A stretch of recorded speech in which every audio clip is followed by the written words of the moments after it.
को खुला आसमान मिला, मिल गए जो आप भगवान हमें, मिल गए जो आप भगवान हमें।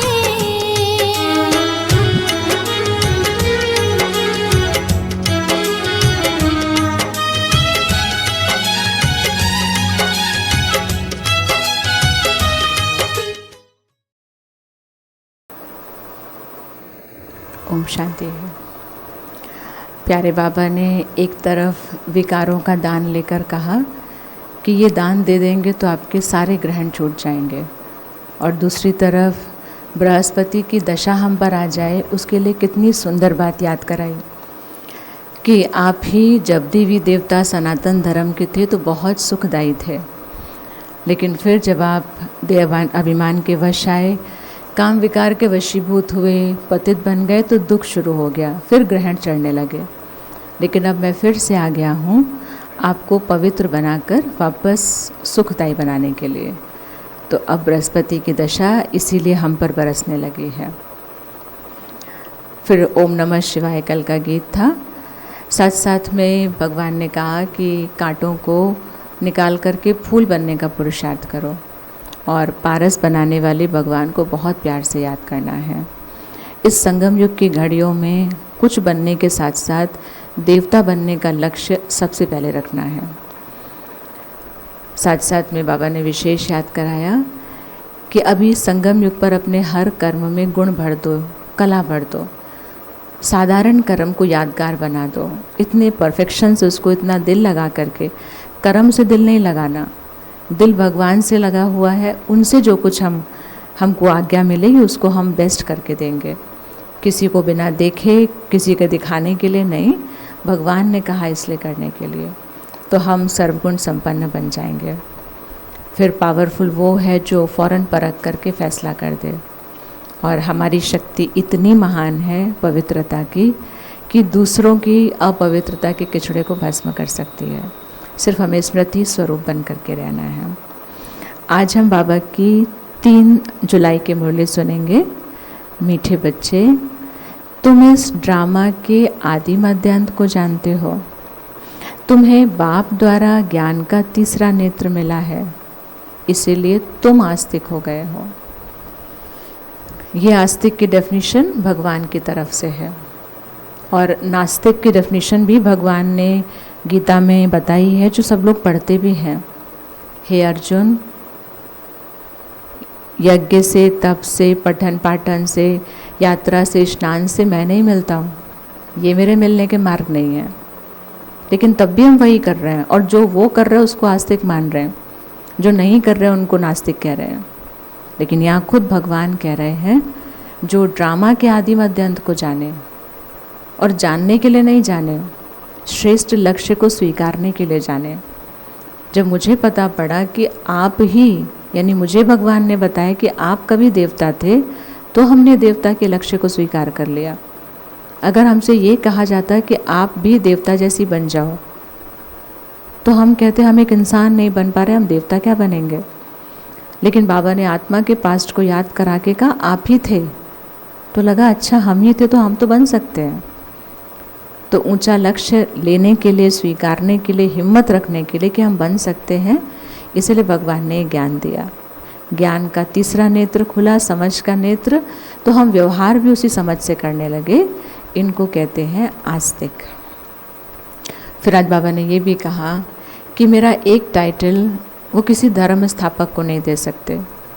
शिव बाबा धर्म स्थापक के साथ साथ सबकी सदगति भी करने वाले हैं, दुखों से भी निकालने वाले। बाकी जो भी धर्म स्थापक आते हैं धर्म की स्थापना करते हैं, लेकिन वो खुद भी सतो रजो तमो की स्टेजेस से क्रॉस करने लगते हैं।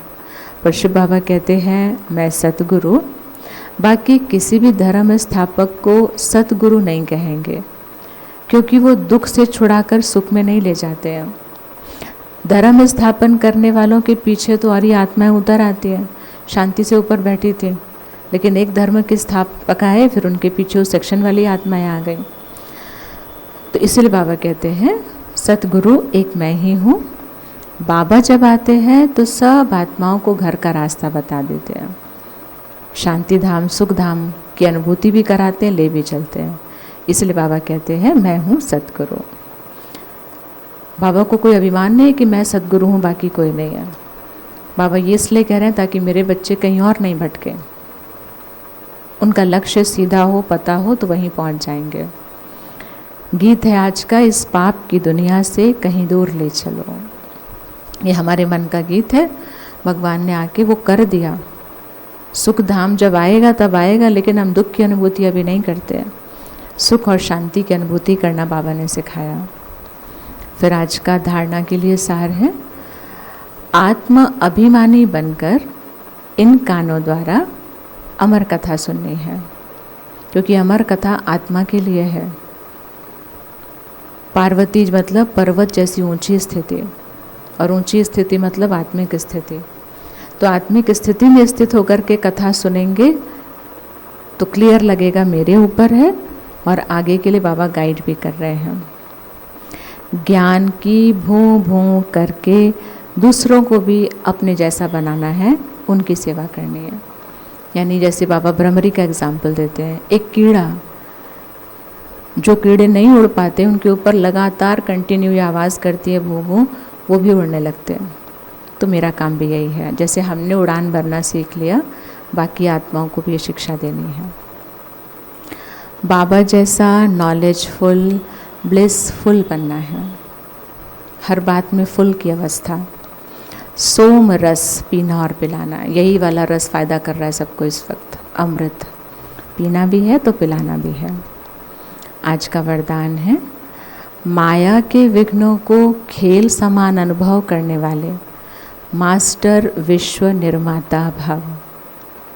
जैसे कोई बुजुर्ग के आगे छोटे बच्चे अपने बचपन के अलबेलेपन के कारण कुछ भी बोल देते हैं, कोई ऐसा कर्तव्य भी कर लेते हैं, तो बुजुर्ग समझते हैं ये तो निर्दोष है, बच्चे हैं ना, कोई असर नहीं होता उन पर। ऐसे ही जब आप अपने को मास्टर विश्व निर्माता समझेंगे तो माया के विघ्न बच्चों के खेल जैसे होंगे।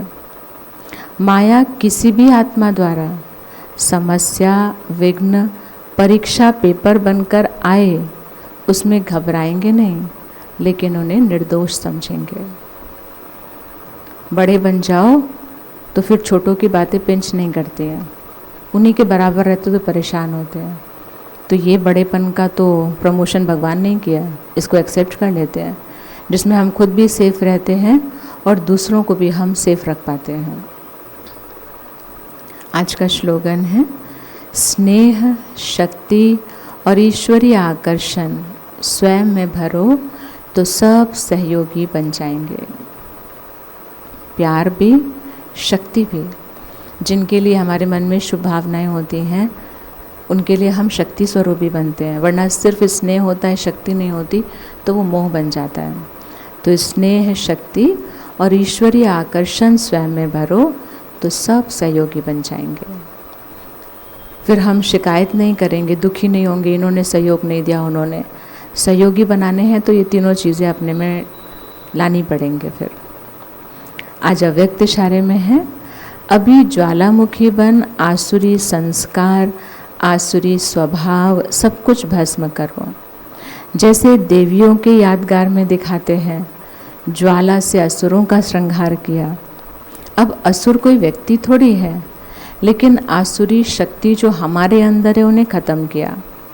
ये अभी आपकी ज्वाला स्वरूप स्थिति का यादगार है।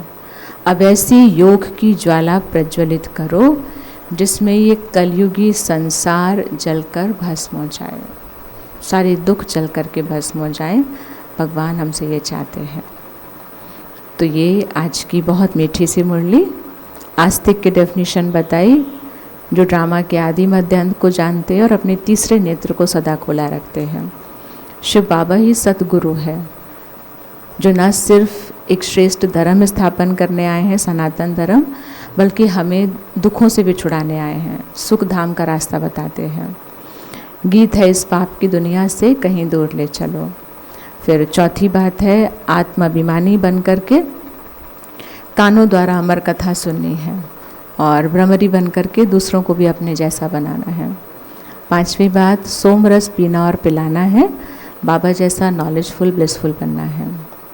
6ठी बात, बड़े बन जाएंगे तो माया किसी भी रूप में सामने आएगी, वो बच्चों जैसे लगेंगे, उनसे परेशान घबराएंगे नहीं, उनका रूप बदल देंगे। फिर 7वीं बात, स्नेह शक्ति और ईश्वरीय आकर्षण जहाँ होगा वहाँ सबको सहयोग मिलेगा। और 8वीं बात, ज्वालामुखी बनकर अपने आसुरी संस्कार स्वभाव को भस्म करना है।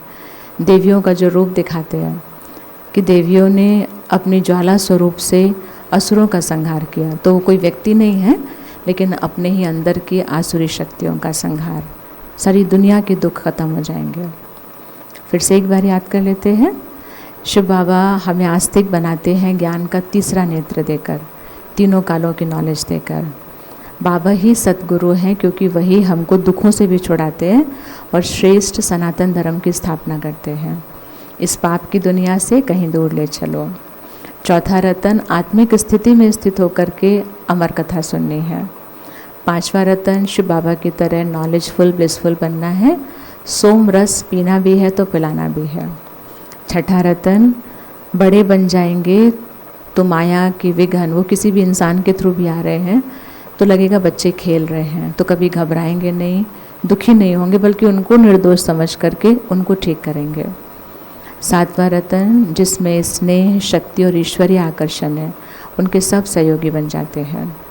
और 8वां रतन, देवियों ने जैसे आसुरी संहार किया अपने अंदर की ज्वाला स्वरूप योग से, वो हमारा ही यादगार है कि हम अपने ज्वाला स्वरूप शक्ति स्वरूप से जो हमारे अंदर आसुरी वृत्तियाँ चली गई हैं उनको भस्म करें, सारी दुनिया के दुख दूर हो जाएंगे। ओम शांति।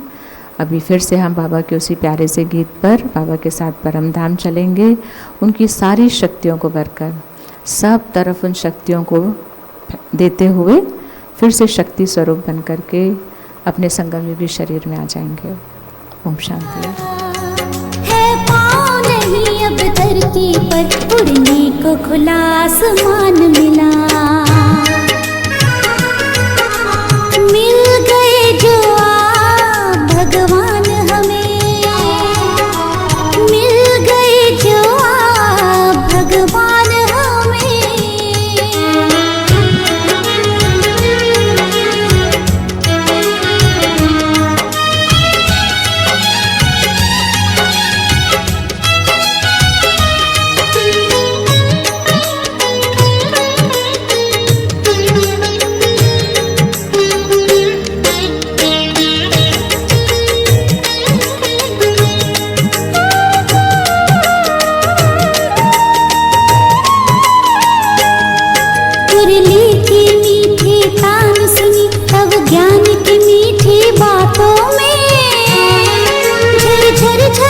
सुख के झरने प्रभु याद के इन बरसातों में, मुरली की मीठी तान सुनी तब ज्ञान की मीठी बातों में, झर झर झरते सुख के झरने प्रभु याद के इन बरसातों में।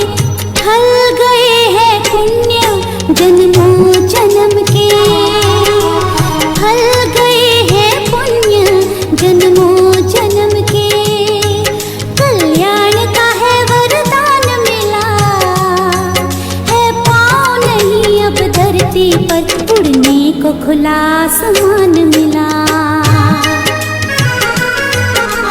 मिल गए जो आप भगवान हमें, मिल गए जो आप भगवान हमें, खुशियों से भरा